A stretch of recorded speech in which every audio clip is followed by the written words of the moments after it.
I'm not saying that the Army will be able to do for you what it did for me. All I'm saying is you get out of it exactly what you put into it. Now, sometimes the Army's your best shot. There's a couple of questions I have to ask you. They're a little personal, though. You ever been convicted of a felony or a misdemeanor? That's robbery, rape, car theft, that sort of thing? Convicted? Yeah, No, never convicted. that's good, good. Are either of you homosexuals?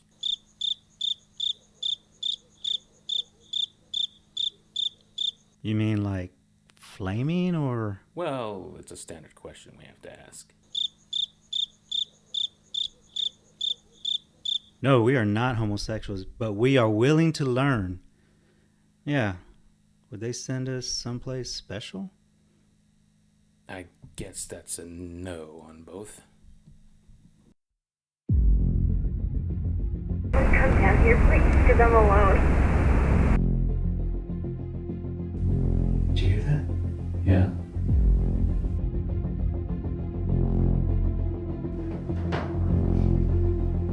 I know y'all heard that. I heard that.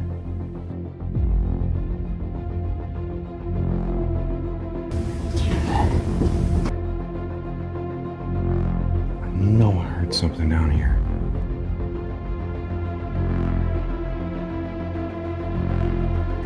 What was that?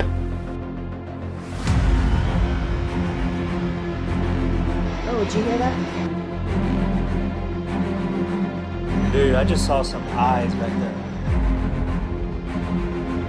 Yeah, we just heard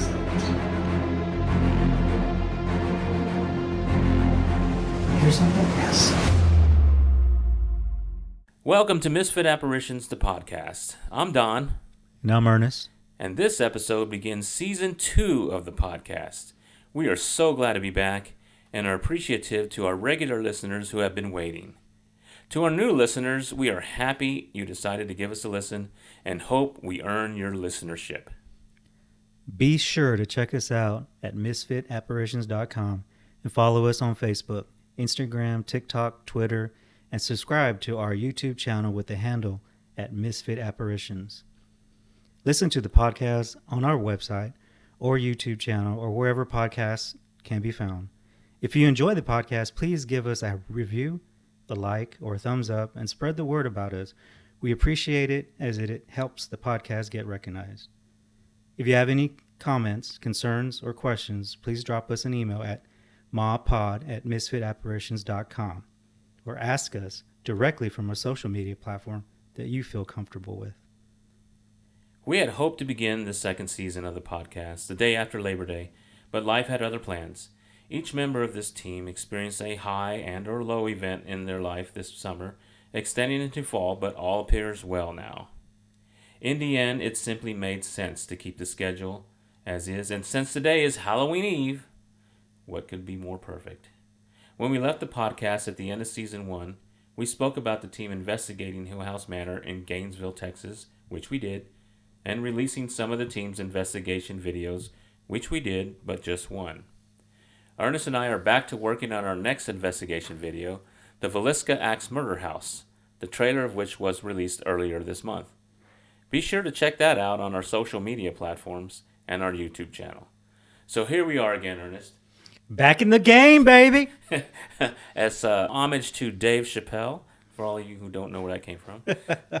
It's been an interesting, I guess it's been 4 months now since we've been doing this. Things that happened to all of us, but those tend to be personal. So let's just talk about things that we want to share with people, like Hill House Manor investigation in July. What do you think about that?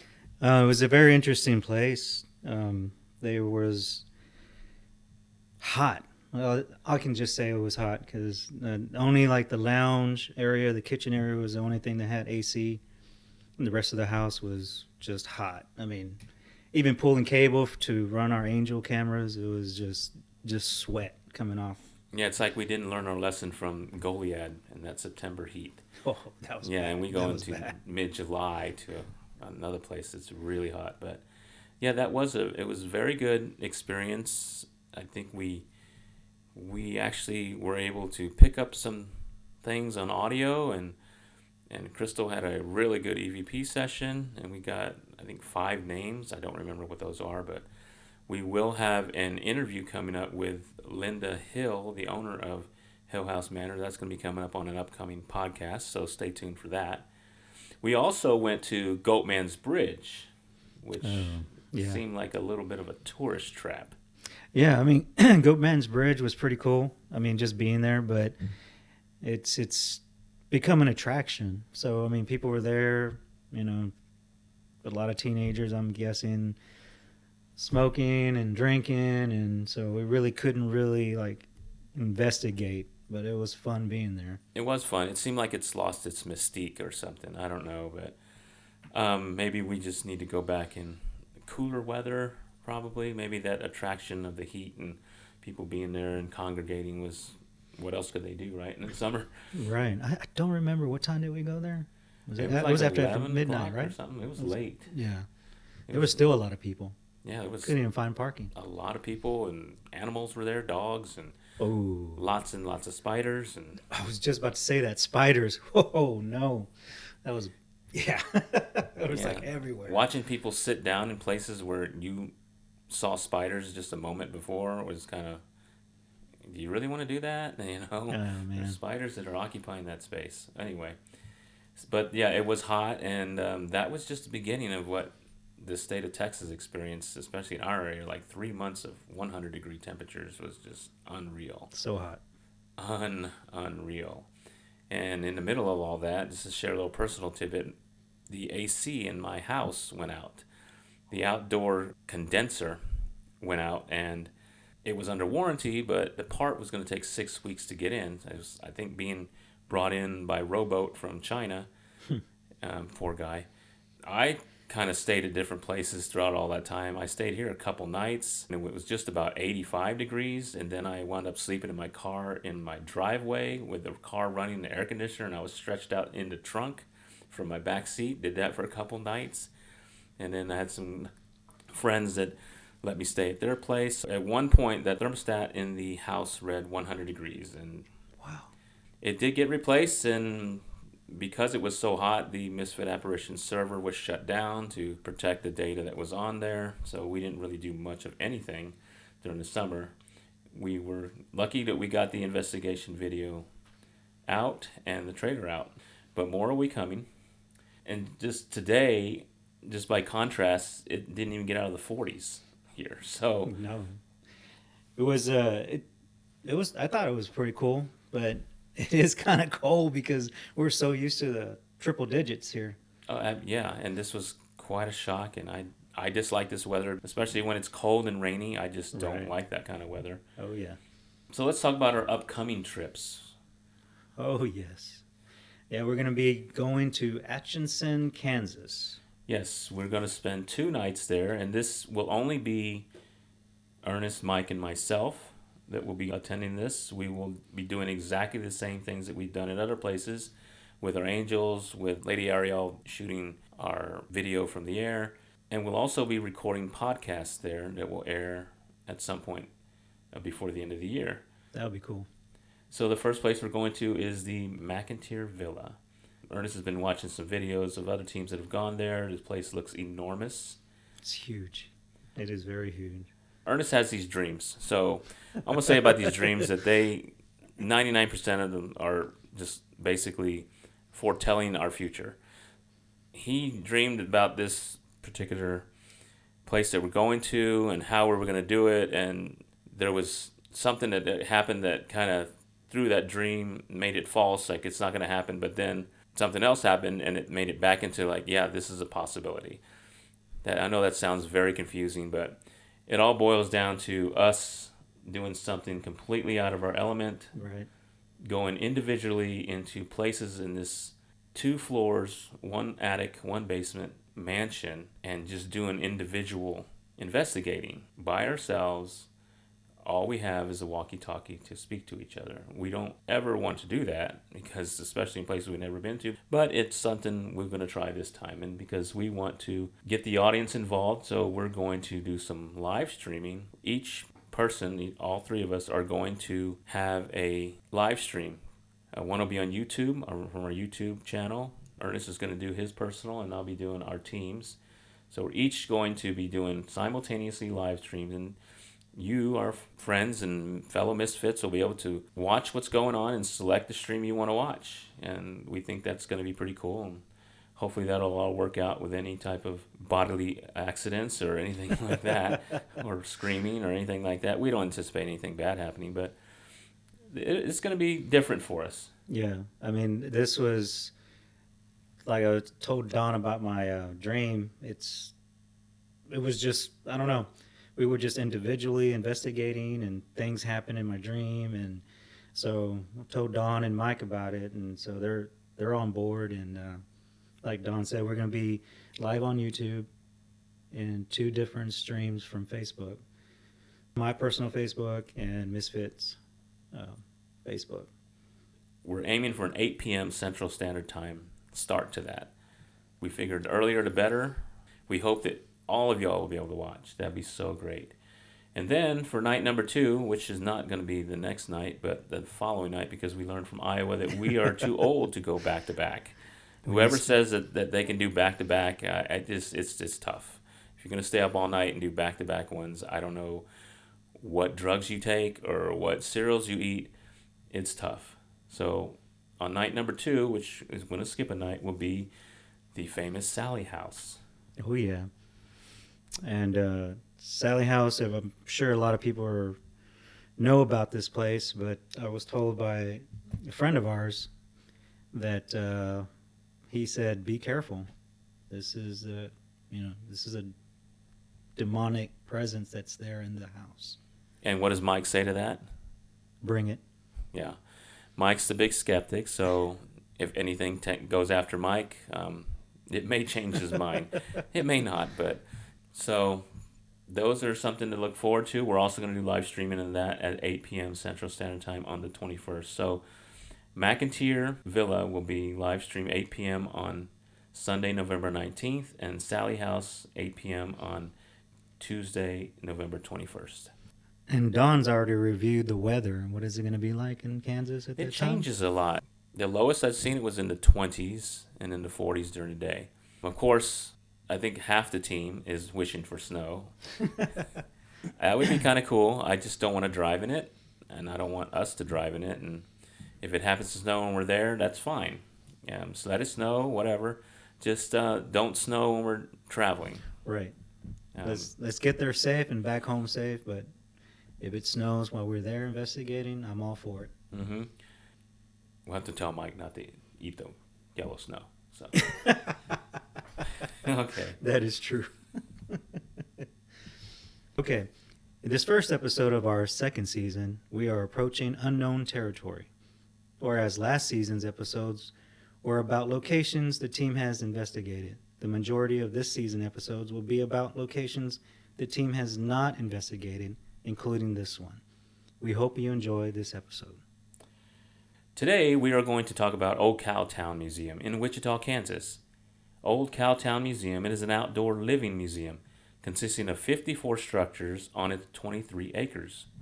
27 of those structures are considered original and historic and were relocated to the grounds from Wichita and other areas in Kansas. It is those original structures that we will talk about. Old Cowtown Museum was established in 1952 as Historic Wichita and then opened to the general public as Old Cowtown Museum in 1955. In terms of historical immersion, Old Cowtown Museum reminds me of Colonial Williamsburg, but on a much smaller scale, of course. It is officially recognized by the American Alliance of Museums, the highest honor bestowed upon a museum in the United States. The origin of Old Cowtown Museum can be considered a fortunate happenstance brought together in the 1940s by writers Richard Long, managing editor of the Wichita Eagle Morning Edition newspaper, and editor Victor Murdoch, son of the newspaper's founder. By coincidence, both were penning features on the Wichita's early history. The articles inspired them to try and protect the city's historic buildings. The first structure to be part of the original Old Cowtown Museum idea was the First Presbyterian Church. It was the first church in the town of Wichita, having been built in 1870. 2 years later, the church went Catholic and relocated to another area of town. It then became a boarding house and was moved again. A second floor was added, but a fire destroyed it in 1949, at which time the entire structure was condemned. As a promise to his friend Murdoch, Long purchased the building from a salvage company for $400 with plans of restoring it. Included in the sale of the boarding house was the Hodge House, mistakenly believed to be the church's parsonage. In actuality, the house was built by blacksmith Wesley Hodge, where he, his wife, son, and daughter resided as one of Wichita's first African American families. At about this time, the entire affair became a non-profit organization called Historic Wichita, Inc.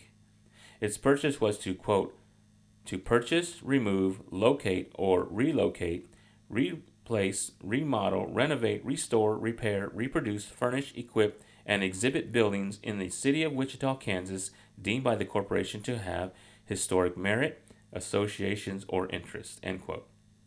Historic Wichita then sought land to establish a permanent location to preserve the two structures they currently had, plus others acquired in the future.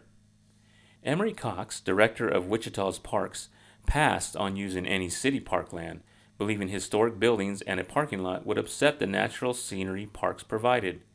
Instead, Cox assisted in obtaining 23 acres of land along the northern bank of the Arkansas River from the Wichita Water Company. Both the church and Hodge House were relocated to their new permanent location and went through complete restorations. Not long after, Historic Wichita acquired the Munger House, the only building on the museum grounds listed on the National Register of Historic Places. It was donated by the Eunice Sterling chapter of the Daughters of the American Revolution. The house, built in 1869, was home to Darius Munger, who was sent in 1868 to create the town of Wichita. In 1874, the home was purchased by W.C. Woodman, Wichita's first banker, who added onto the home by integrating it inside a Victorian house. It was not until 70 years later that the Munger House was rediscovered when its Victorian shell was demolished.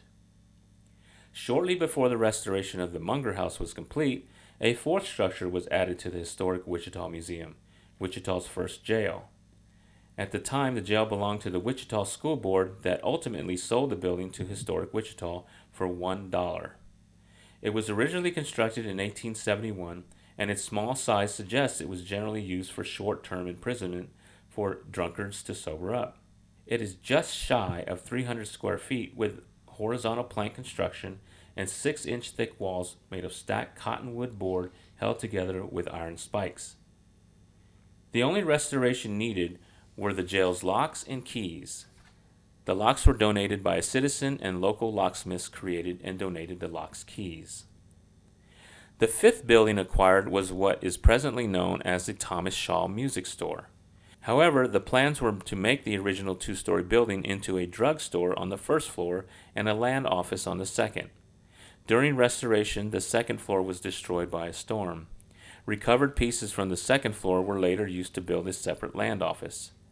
The remaining building served as a drugstore until 1996, when a two-story structure was built on site to serve as the museum's drugstore, while the historic building it vacated became the Thomas Shaw Music Store. Historic Wichita's next acquisition was the Wichita and Southwestern Depot. A delegation consisting of members of Historic Wichita and Atchison, Topeka, and Santa Fe Railway Company visited 3 railroad depots in the Kansas towns of Adams, Annis, and Eula. Historic Wichita selected the Annis Depot, and the company donated and relocated the depot to the museum grounds. The company also built a small stretch of rail line connecting the grain elevator to the stockyards for complete authenticity using original rails and spikes. They also donated a handcar and boxcar to be parked near the station. Historic Wichita then acquired what was once the Wichita Township Hall, a structure built in 1881 and condemned by the city's fire chief after Wichita had outgrown it. The condemnation allowed it to be disposed of and therefore was donated to the museum in 1955.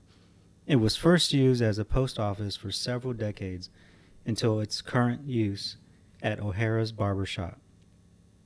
The one-room schoolhouse was built in Wichita around 1910, moved several times to serve as an additional classroom for all schools until making its last stop at Meridian School in 1950.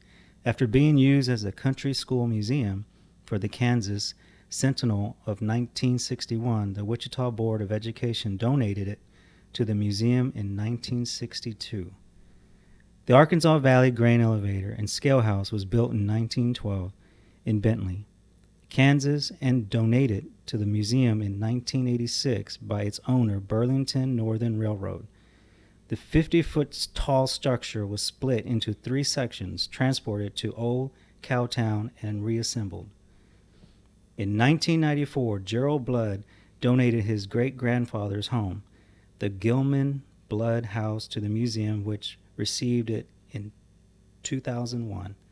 Gilman Blood was an orchardist known for his honest baskets of apples and peaches, meaning fruit at the bottom of the basket was just as good as the fruit at the top.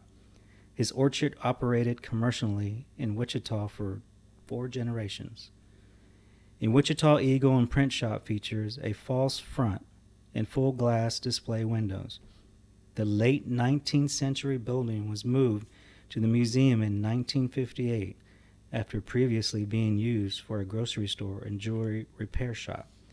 The interior front room features the editor's office and public reading room, while the back room housed the equipment that produced the newspaper. The Wichita Eagle was one of Wichita's first newspapers and continues to this day. Its founder, Marshall Murdoch, whose son Victor, if you remember, helped start the idea of preserving Wichita's historic buildings, was a passionate promoter of Wichita, always looking for ways to attract new settlers to the town. Upon his death, his wife Victoria took ownership and became one of few women publishers of a large daily newspaper. Empire Hall, once a grocery store, was donated to the museum in 1960, where it was used as a restaurant and exhibit gallery. It is now used as a volunteer building. In the early 1960s, the M.M. Fitchheimer dry goods and clothing became part of the museum. Prior to its donation, it served as a house and liquor store. Named after Max M. Fitchheimer, the son of a Jewish immigrant from Bavaria, opened the store in Wichita in the late 1870s. The Fitchheimer family continues to prosper after over 175 years of manufacturing high-quality uniforms for the law enforcement and military communities. Originally built as the Rockford Township Hall, the structure came to the museum in 1966, where it became Fritz Schnitzler's Saloon, a weekly publication back in the day often claimed Fritz Schnitzler to be a man who spared no expense to provide the best food, drink, and cigars at any hour of the day or night. A building built between 1904 and 1905 that is believed to have once been an office for the Gardner Coal Company was donated by the family and moved to the museum in the 1960s. It is called Gardner Coal, but is not open to the public. As important as an Old West Town's general store was to its public, Old Cowtown Museum would be hard-pressed to be without one. The A.K. Masters General Store, built in 1884 and originally operated in Gardner Plain, Kansas, was moved to the museum in 1965. Civil War veteran Leonard Hoffman built the Heller Cabin during Wichita's settlement period, yet its log construction is different from the museum's other structures, Munger House and Trapper's Cabin. Heller Cabin is listed in the top 10 intact structures in the United States from the settlement period. It was donated to the museum by Donna Heller, with the restoration process before opening in the fall of 2009. The Mackenzie House, believed to have been built in the 1880s, was donated to the museum by the Mackenzie family in 1961. The family owned rental properties, and this house is believed to have later served as one. On the museum grounds, it has been used as a caretaker's residence, volunteer headquarters, interpreter's lounge, and a Girl Scout house. The Meat Market building was built by Fred Brycing Sr. in 1890 in Whitewater, Kansas, which he operated for over 30 years. It was donated and moved to the museum in 1988 and seen as one of the last authentic structures near Wichita that characterized the cattle trade era. Eaglehurst, the nickname for the house built in 1874 by Wichita City Eagle newspaper founder and editor Marshall Murdoch, was moved to the museum in 1974. It was his son Victor whose efforts to establish historic Wichita, later renamed the Old Cowtown Museum, brought Eaglehurst to the museum.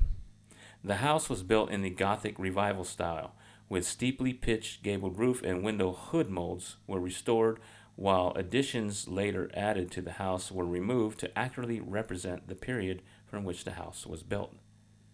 The Smith House is a farmhouse built in 1884 by Homer Smith. It was moved to the museum in 1990 and is part of the 1880 DeVore Farm, a fully functional 5-acre farm with animals and items common to 1880 farms. And by fully functional, I mean the chickens are fed, clothing is sewn, the garden is tended, corn, wheat, and other field crops are planted, tended, and harvested. The Southern Hotel was donated to the museum in 1960. Its first floor served businesses such as a cabinet maker, grocery store, oil company, plumbing company, and tire service. After it was moved, a false front and balcony were added to the structure, as well as interior paneling created from a planing mill from the same time period. The Story and a Half House came to the museum in 1961. It was built in the late 1880s and represents what a lower middle-income family would live in after the arrival of railroad to Wichita in 1872. In its day, it was referred to as a starter house or generica family home, and is called Story and a Half House because its second-floor ceilings follows the slope of the roofline. Unknown as to who built it, Trapper's Cabin was built in 1865 along the south bank of the Nenaska River.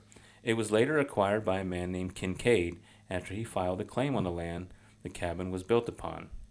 Kincaid later sold the property to an immigrant from Switzerland named Adrian Sauter.